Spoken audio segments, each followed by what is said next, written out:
आदाब। खबर दिन भर में आपका इस्तकबाल है। मैं हूं आपके साथ सैयद अनवारुल्लाह गौरी। आगे बढ़ने से पहले नजर डालेंगे हेडलाइंस पर। महाराष्ट्र के वजीर आला एकनाथ शिंदे को असेंबली में हासिल हुई अक्सरियत। हुकूमत की हिमायत में डाले गए 164 वोट।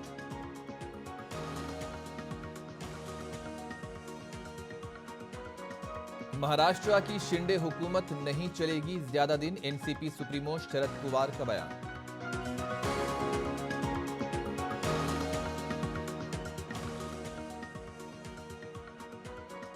ज्ञानवापी मस्जिद मामले की जिले अदालत में समाअत। मुस्लिम फरीक ने इबादत गाहों के कानून 1991 पर अमल करने की कही बात।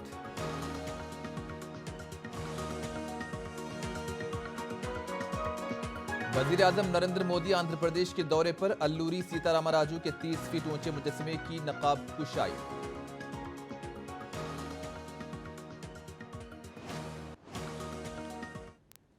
और अब खबरें तफसील से।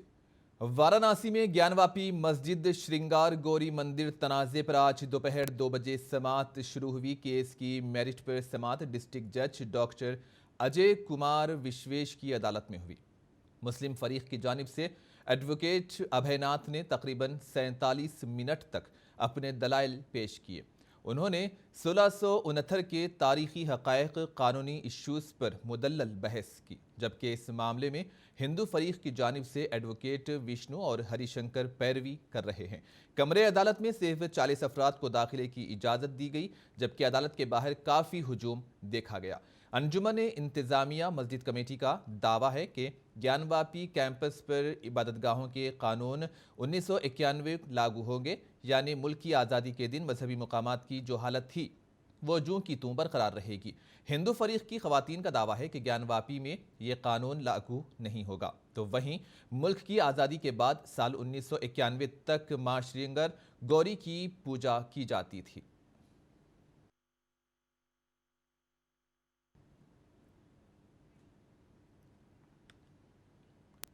वजीर आजम नरेंद्र मोदी आज आंध्र प्रदेश के भीमावरम में मुजाहिद आज़ादी अल्लूरी सीतारामराजू की 125वीं यौम पैदाइश की तक़रीबात में शिरकत की और वहां खिताब किया। वजीर आजम ने इस मौके पर अल्लूरी सीतारामराजू के 30 फीट ऊंचे कांसे के मुजस्समे की नकाब कुशाई भी अमल में लाई। इस तकरीब से chief minister Andhra Pradesh YS Jaganmohan Reddy और मरकजी वजीर सयाहत किशन रेड्डी ने भी खिताब किया। वजीर आजम ने कहा कि ऐसे प्रोग्राम से आज़ादी का अमृत महोत्सव की तकरीबात में भी इजाफा होगा। इन्होंने अल्लूरी सीतारामराजू की खिदमात को भरपूर खिराज पेश किया। वाज़िह है कि मुजाहिद आज़ादी अल्लूरी सीतारामराजू 125वीं यौम पैदाइश तकारीब साल भर में जारी हैं। 4 जुलाई 1897 को पैदा होने वाले अल्लूरी सीतारामराजू को मशरक़ी घाट के इलाके में कबायली बरादरियों के मफादात के तहफ़्फ़ुज़ के लिए अंग्रेज़ों के खिलाफ उनकी लड़ाई की वजह से याद किया जाता है। सीतारामराजू गारू एक भारत श्रेष्ठ भारत की उस विचारधारा के प्रतीक हैं जो हजारों साल से इस देश को एक सूत्र में जोड़ती आई है। सीताराम राजू गारू के जन्म से लेकर उनके बलिदान तक उनकी जीवन यात्रा हम सभी के लिए प्रेरणा है। उन्होंने अपना जीवन आदिवासी समाज के अधिकारों के लिए, उनके सुख दुख के लिए और देश की आजादी के लिए अर्पित कर दिया। सीताराम राजू गारू ने जब क्रांति का बिगुल फूंका था तो उनका जय घोष था, मनदे राज्यम, मनदे राज्यम, यानी हमारा राज्य। वंदे मातरम की भावना से ओतप्रोत एक राष्ट्र के रूप में हमारे प्रयासों का ये बहुत बड़ा उदाहरण है। वज़ीर-ए-आज़म मोदी आज गुजरात के गांधीनगर में डिजिटल इंडिया हफ्ते का इफ्तिताह करेंगे। इस मौके पर मोदी मुख्तलिफ डिजिटल इक़दामात का भी आगाज़ करेंगे, जिनका मकसद तकनीक तक रसाई को बढ़ाना और खिदमात बहम पहुँचाने के निज़ाम को मजबूत करना है, ताकि रहन सहन में सहूलत को यकीनी बनाया जा सके और स्टार्टअप इदारों को तक़वियत मिल सके। वज़ीर-ए-आज़म डिजिटल इंडिया भाषिनी का आगाज़ करेंगे, जिसके ज़रिए हिंदुस्तानी ज़बानों में डिजिटल खिदमात और इंटरनेट तक रसाई में सहूलत होगी और हिंदुस्तानी ज़बानों में मवाद तैयार करने में मदद मिलेगी।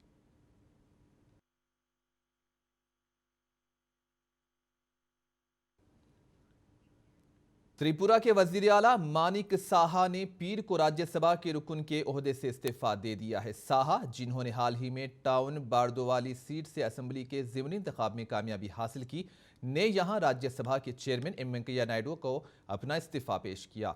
इन्होंने ट्वीट्स की एक सीरीज में लिखा, आज मैंने अपना इस्तीफा बतौर एमपी राज्यसभा हिंदुस्तान के नायब सदर एम वेंकैया नायडू को पेश कर दिया है। इन्होंने वजीर आजम नरेंद्र मोदी, बीजेपी के कौमी सदर जेपी नड्डा और पार्टी लीडरों का भी शुक्रिया अदा किया। इन्होंने त्रिपुरा के वजीर आला के तौर पर काम करने के मौका पर शुक्रिया अदा किया।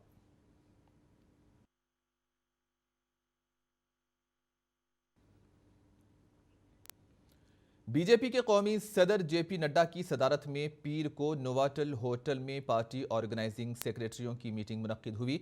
इस मीटिंग में नेशनल ऑर्गेनाइजेशन के जनरल सेक्रेटरी बीएल संतोष के अलावा तमाम रियासती तंजीमों के जनरल सेक्रेटरीज ने भी शिरकत की। बताया जाता है कि नेशनल वर्किंग कमेटी के इजलास में किए गए फैसलों पर अमल दरामद के सिलसिले में गौर किया गया। बताया यह भी गया है कि बीजेपी जनूबी हिंद में पार्टी के इस्तेहकाम के लिए तवज्जो दे रही है, खास तौर पर तेलंगाना पर अपनी तवज्जो देने का फैसला है। इस मीटिंग में नेशनल वर्किंग कमेटी के इजलास में किए गए फैसलों और मुस्तकबिल के रोड मैप पर भी तबादले ख्याल हुआ।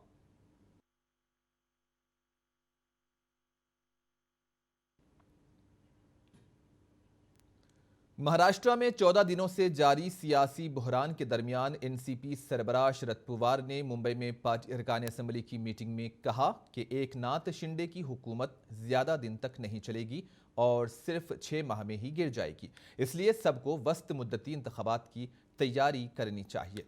पवार ने कहा कि शिंदे हुकूमत धोखे से कायम की गई है, इसलिए वो ज्यादा दिनों तक कायम नहीं रह सकती। पवार ने पार्टी अरकान असेंबली पर जोर दिया कि वो अभी से आइंदा इंतखाबात की तैयारियों में मसरूफ हो जाएं। एनसीपी सरबराह ने बीजेपी को भी अपनी तनकीद का निशाना बनाते हुए कहा कि भगवा पार्टी पूरे मुल्क में अवाम की मुंतखबा हुकूमतों को गिराने का काम बखूबी अंजाम दे रही है। इन्होंने कहा कि बीजेपी जमहूरियत को तबाह व ताराज करने का काम कर रही है।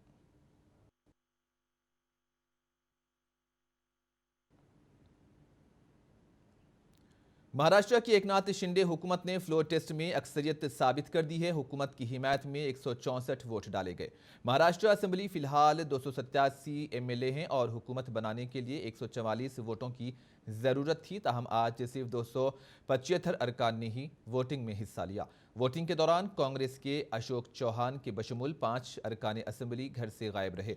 वोटिंग के दौरान उद्धव के करीबी साथी संजय भंगर ने शिंदे की हिमायत में अपना वोट डाला। वोटिंग में शरद पवार के करीबी साथी और एमएलए श्याम सुंदर ने भी शिंदे हुकूमत की हिमायत में ही अपना वोट दिया। शिवसेना के सिर्फ 15 एमएलएज ने पार्टी के व्हिप की बुनियाद पर हुकूमत के खिलाफ वोट दिया, जबकि 40 एमएलएज ने शिंदे हुकूमत की हिमायत में वोट दिया।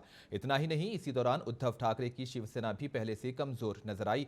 पीर को उनके हामी एमएलए संतोष भंगर और श्याम सुंदर शिंदे भी एकनाथ शिंदे हुकूमत के हक में नजर आए। स्पीकर राहुल नार्वेकर ने दोनों तरफ के एमएलएज को सीट पर ही खड़ा किया और फिर असेंबली के मुलाजिमीन उनके पास गए और वोट लिया और इसी बुनियाद पर फैसला किया गया। इसी दौरान असेंबली में एक दिलचस्प मंजर भी देखने को मिला। जब बागी एमएलए प्रताप सरनायक ने एकनाथ शिंदे हुकूमत की हिमायत में वोट दिया तो शिवसेना के एमएलए जो उद्धव ठाकरे की हिमायत कर रहे थे, ईडी के नारे भी लगा रहे थे।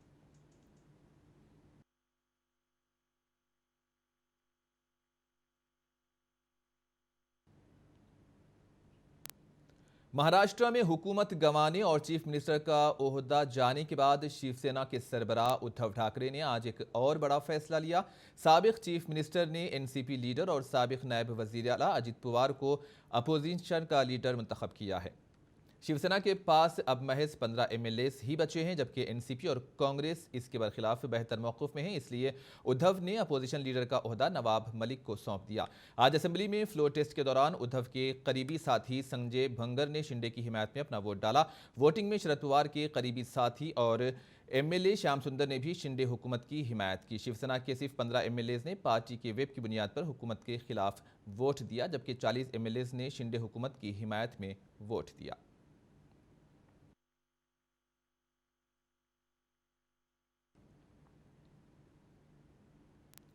मुंबई की एक मुकामी अदालत ने पीर को शिवसेना के रुकने पार्लियामेंट संजय राउत के खिलाफ काबिले जमानत वारंट जारी की, क्योंकि वो बीजेपी के साबिक रुकने पार्लियामेंट किरीट सोमैया की अहलिया मेधा सोमैया की तरफ से दायर करदा हतक इज्जत की शिकायत के सिलसिले में इसके सामने पेश होने में नाकाम रहे। सेवरी मेट्रोपॉलिटन मजिस्ट्रेट की अदालत ने गुज़िश्ता माह राउत के खिलाफ समन जारी करते हुए उन्हें 4 जुलाई को हाजिर होने को कहा था। ताहम मेधा सोमैया के वकील विवेकानंद गुप्ता ने कहा कि पीर को न राउत आए और न ही उनके वकील अदालत में मौजूद थे, लिहाजा हमने उनके खिलाफ वारंट जारी करने की दरखास्त की, जिसकी अदालत ने इजाजत दी। बादशाह अदालत ने केस की समाअत 18 जुलाई तक मुलतवी कर दी।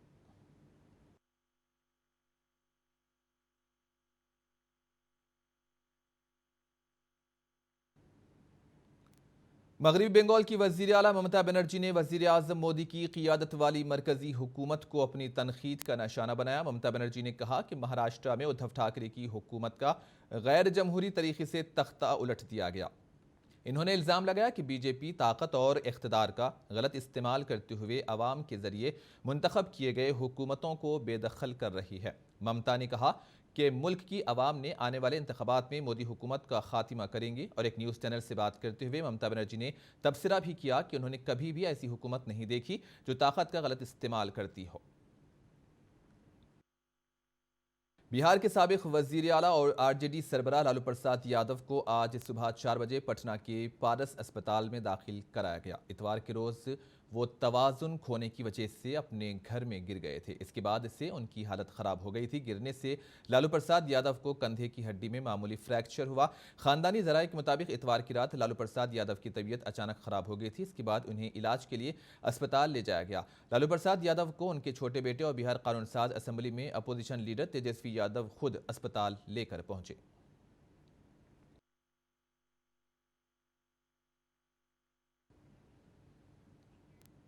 कांग्रेस के साबिक सदर राहुल गांधी ने आज वजीर आजम नरेंद्र मोदी पर इल्ज़ाम लगाया कि वो बैरून ममालिक में भी अपने दोस्तों का मुस्तकबिल महफूज कर रहे हैं, लेकिन मुल्क के नौजवानों को बेरोजगार छोड़ रहे हैं। राहुल ने नौजवानों की एक वीडियो शेयर की जिन्होंने मरकजी नीम फौजी दस्तों में पुलिस ओहदेदारों की हैसियत से भर्ती के लिए इम्तिहान दिया था, ताहम उन्हें अभी तक नौकरियां नहीं मिली। राहुल गांधी ने हिंदी में एक ट्वीट में पूछा, वजीर आजम जिन्होंने बैरून ममालिक में भी अपने दोस्तों का मुस्तकबिल महफूज किया, वो अपने ही मुल्क के नौजवानों को बेरोजगार होने के लिए छोड़ दिए हैं। इन नौजवानों के साथ इतना इम्तियाज क्यों? 2018 के मेडिकल फिट युवा हैं जो लगातार अपनी नियुक्ति की मांग उठा रहे हैं।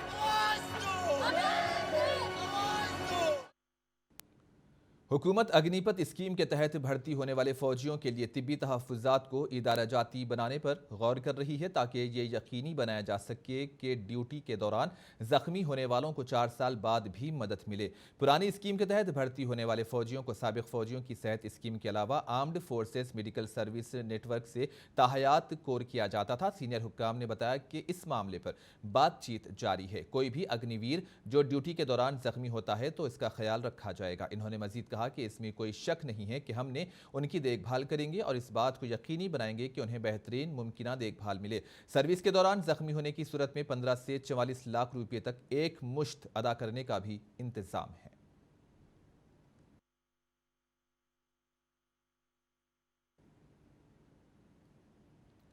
बेंगलुरु डेवलपमेंट अथॉरिटी के ओहदेदारों पर अथॉरिटी के जरिए हासिल की गई जमीन को जायदाद के एक और पार्सल के साथ तब्दील करने के मामले में मुकदमा दर्ज किया गया है, जिससे 100 करोड़ रुपए का नुकसान हुआ। बीडीए के चेयरमैन और यलहंका के रुकने असेंबली एसआर विश्वनाथ ने एक बयान में कहा कि एहलकारों ने नागराज नामी शख्स के साथ मिलीभगत की, ताहम इन्होंने मुबैना फ्रॉड में मुलविस एहलकारों के नाम नहीं बताए और हुकाम की तादाद भी नहीं बताई। इन्होंने मजीद कहा कि हफ्ते को Bengaluru metropolitan task force BMTF में बीडीए टास्क फोर्स की रिपोर्ट की बुनियाद एक केस दर्ज किया गया। इस मुकदमे में सौदे में बड़े पैमाने पर बेज़ाब्तगियों की तफसीलात का इंकशाफ हुआ। BMTF कर्नाटक में एक खुसूसी पुलिस सीट ऐप है जो बेंगलुरु में सरकारी इमलाक की हिफाजत के लिए कायम किया गया है।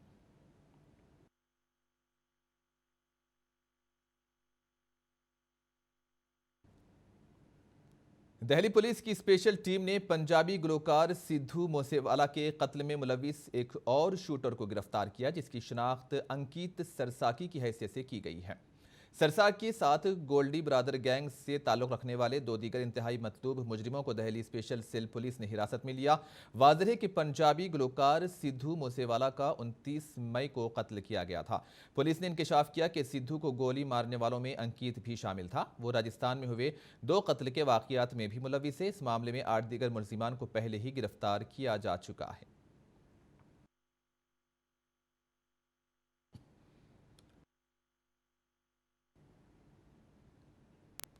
कर्नाटक से ताल्लुक रखने वाली 21 साला सीनी शेट्टी ने मिस इंडिया 2022 का खिताब जीत लिया। 2022 की मिस इंडिया का खिताब पाने वाली 21 साला सीनी शेट्टी फिलहाल चार्टर्ड फाइनेंशियल एनालिस्ट का कोर्स कर रही हैं और अब वो 71वीं मिस वर्ल्ड मुकाबले में हिंदुस्तान की नुमाइंदगी करेंगी। राजस्थान से ताल्लुक़ रखने वाली रूबल शेखावत और इस मुकाबले की रनरअप रहीं, जबकि उत्तर प्रदेश की शनाता चौहान को तीसरा मुकाम हासिल हुआ। बॉलीवुड अदाकारा नेहा धूपिया, डिनो मोरिया, मलाइका अरोड़ा, डिज़ाइनर रोहित गांधी, राहुल खन्ना, कोरियोग्राफर शामक दावर और साबिक हिंदुस्तानी क्रिकेटर मिथाली राज और ज्यूरी पैनल का हिस्सा थे।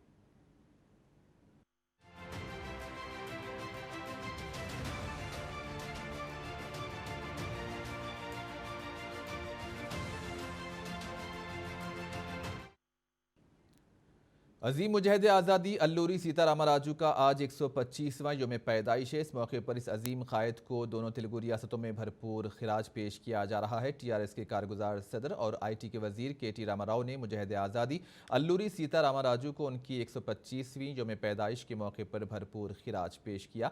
रियासती वजीर ने कहा कि अल्लूरी सीतारामराजू ने कबायली बरादरी के लिए कई खिदमात अंजाम दी हैं, इसे हम कभी फरामोश नहीं कर सकते। इन्होंने अपनी सारी ज़िंदगी के लिए वक्फ कर दी। KTR ने मजीद कहा कि 1922 में होने वाली रामपा बगावत में भी अल्लूरी सीतारामराजू का अहम किरदार था। इस मौके पर रियासती वज़रा श्रीनिवास गौड़ के अलावा पार्टी कारकुनों और अवाम की कसीर तादाद भी मौजूद थी। అల్లూరి సీతారామరాజు గారి 125వ శత జయంత్యుత్సవ శుభాకాంక్షలు మీ అందరికి కూడా తెలియజేసుకుంటూ, ఒకటి మాత్రం వాస్తవం, వీరుడు ఎక్కడ పుట్టినా, వీరుడు భారతదేశంలో ఎక్కడ జన్మించినా వీరుడే. అట్లాంటి వీరుడిని, అట్లాంటి వీరుడి యొక్క వీరత్వాన్ని గుర్తు చేసుకోవడం ప్రతి ఒక్క భారతీయుడి యొక్క విధి. అలాంటి మహనీయులు, అది అల్లూరి సీతారామరాజు గారు కావచ్చు, కొమరం భీం కావచ్చు, లేదా ఇంకా ఇతర పెద్దలు కావచ్చు, వారందరి స్ఫూర్తిగా గత 8 సంవత్సరాలుగా అన్ని రంగాల్లో తెలంగాణ అభివృద్ధిని, సంక్షేమాన్ని కలగలిపి అందరినీ కడుపులో పెట్టుకుని హైదరాబాద్లో కానీ మొత్తం తెలంగాణలోని 33 జిల్లాల్లో కానీ ఎక్కడ ఉన్నా కులాలతో, మతాలతో, ప్రాంతాలతో సంబంధం లేకుండా అందరినీ కడుపులో పెట్టుకుని ఒక తండ్రి పాత్రలో కేసీఆర్ గారి నాయకత్వంలో ఈ రాష్ట్రం అభివృద్ధి బాటలో పురోగమిస్తున్న విషయం కూడా మీ అందరికీ తెలుసు. అదే బాటలో ఎప్పుడైతే మా తెలంగాణ క్షత్రియ సోదరులు వచ్చి మేము ఇక్కడ స్థిరపడి ఉన్న లక్షలాది మంది క్షత్రియుల కోసం, అందులో ఉండే పేదవారి కోసం మేము ఒక ఆత్మగౌరవ చిహ్నంగా ఈ ప్రాంతంలో बीजेपी के कौमी आमिला इजलास में तेलंगाना में बीजेपी के इख्तिदार में आने पर हैदराबाद के नाम की तब्दीली से मुतालिक तबसरों पर रियासती वजीर IT ने सख्त तनकीद की है। इन्होंने ट्विटर हैंडल पर अपने एक ट्वीट के जरिए बीजेपी को तनकीद का निशाना बनाते हुए कहा कि आप लोग पहले अहमदाबाद का नाम बदल कर अडानी आबाद क्यों नहीं करते। वैसे असल ये जुमलेबाज कौन है? केटीआर ने बीजेपी और वज़ीर आज़म को शदीद तनकीद का निशाना बनाते हुए कहा कि वज़ीर आज़म सिर्फ जुमलेबाजी से काम लेते हैं। वाज़ेह है कि कल बीजेपी की कौमी आमिला से खिताब करते हुए बाज़ कायदीन ने इस बात का इआदा किया था कि भारतीय जनता पार्टी के तेलंगाना में बरसरे इक़्तिदार आते ही हैदराबाद का नाम भाग्यनगर रख दिया जाएगा।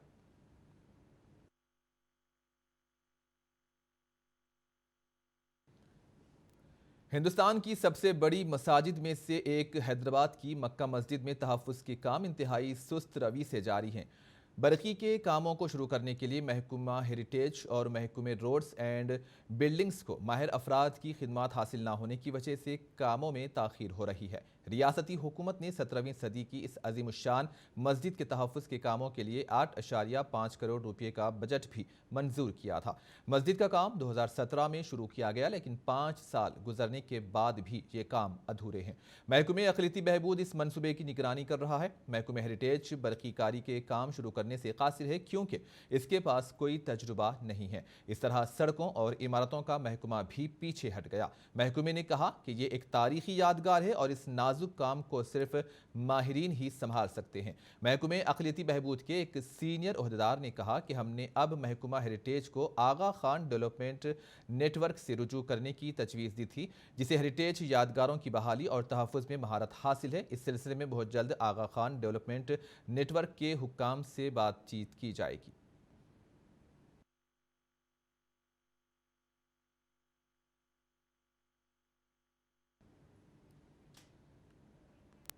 हैदराबाद के ताज दक्कन होटल में मुनक्किदा ख़वातीन और बच्चों की तरक्की के ज़रिए एहतमाम सब जोनल मीटिंग में रियासती वज़ीर सत्यवती राठौड़ और मरकज़ी वज़ीर स्मृति ईरानी व दीगर ने शिरकत की। सत्यवती राठौड़ ने इस मौके पर बात करते हुए कहा कि तेलंगाना के वज़ीर आला केसीआर रियासत में ख़वातीन और बच्चों की फलाह व बहबूद पर खुसूसी तवज्जो दे रहे हैं।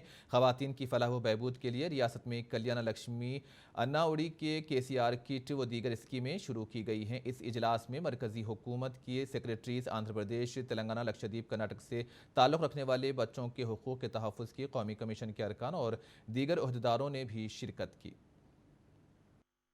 శిశు విహారాన్ని దేశంలో ఆదర్శంగా ఉంది అని చెప్పి ప్రశంసించడం కావచ్చు, లేకపోతే కోవిడ్ సమయంలో మా అంగన్వాడీ టీచర్ల సేవలను గుర్తించి రాష్ట్రపతి అవార్డు కూడా ఇవ్వడం కావచ్చు, ఇవన్నీ కూడా నిదర్శనాలుగా నేను ఈ సందర్భంగా తెలియజేస్తా ఉన్నాను మ్యామ్. మరి ఆరోగ్య లక్ష్మి పథకం కూడా తెలంగాణ రాష్ట్రంలోనే ఒక ప్రత్యేకమైన పథకం. మరి అక్కడికక్కడే ఒక బిడ్డ గర్భం దాల్చిన రోజు నుంచి ఒక తల్లి తండ్రి రాష్ట్ర ప్రభుత్వమే అయి కడుపు నిండా భోజనం పెట్టాలి, తన వైద్య పరీక్షలు, తనకి ఎప్పుడెప్పుడు ఎలాంటి సేవలు అందించాలో దగ్గర నుండి అందిస్తున్న సందర్భాన్ని ఒకసారి గుర్తు చేస్తూ ఈరోజు మరి తెలంగాణలో ప్రతి గర్భిణీ బాలింతలకు 30 రోజుల పాటు పాలు, గుడ్లు ఈ రాష్ట్రంలో ఉండే 35,700 అంగన్వాడీల ద్వారా और डीजल की कीमतों में अवाम परेशान है। ईंधन की बढ़ती हुई इन कीमतों के पेश नज़र अवाम ईंधन से चलने वाली गाड़ियों के बजाय इलेक्ट्रिक गाड़ियों के इस्तेमाल की तरफ तवज्जो दे रहे हैं। मुल्क और रियासत भर में इलेक्ट्रिक गाड़ियों की मांग में इजाफा हो चुका है। अवाम की मांग के पेश नज़र तेलंगाना रियासत हैदराबाद के मुजाफाती इलाके चिलकूर में पाम स्प्रिंग मोटर्स के नाम से इलेक्ट्रिक गाड़ियों के एक शोरूम का इफ्तिताह अमल में आया है। नई टेक्नोलॉजी के साथ इलेक्ट्रिक गाड़ियां बनाने वाली कंपनियां मार्केट में नई गाड़ियों को मुतारिफ करवा रही हैं।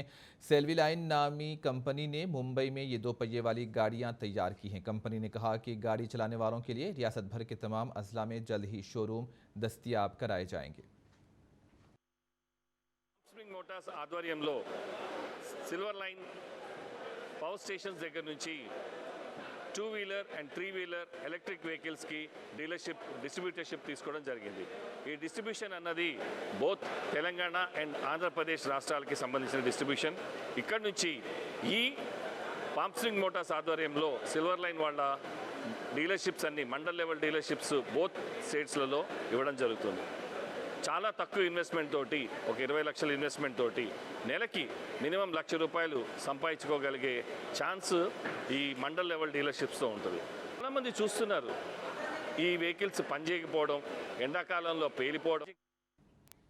और आखिर में हेडलाइंस पर एक और नजर। महाराष्ट्र के वजीर आला एकनाथ शिंदे को असेंबली में हासिल हुई अक्सरियत, हुकूमत की हिमायत में डाले गए 164 वोट।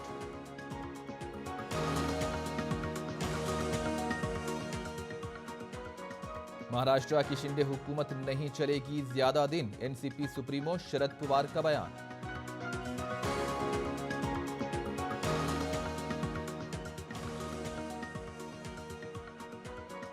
ज्ञानवापी मस्जिद मामले की जिलाई अदालत में समाअत, मुस्लिम फरीक ने इबादत गाहों के कानून 1991 पर अमल करने की कही बात।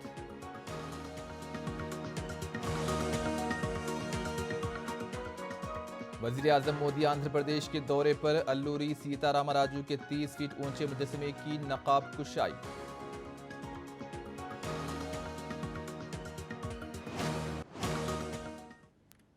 और इसी के साथ ही खबर दिन भर का सिलसिला यहीं पर इख्तिताम को पहुंचता है। सैयद अनवारुल्लाह गौरी को दें इजाजत। अल्लाह हाफिज।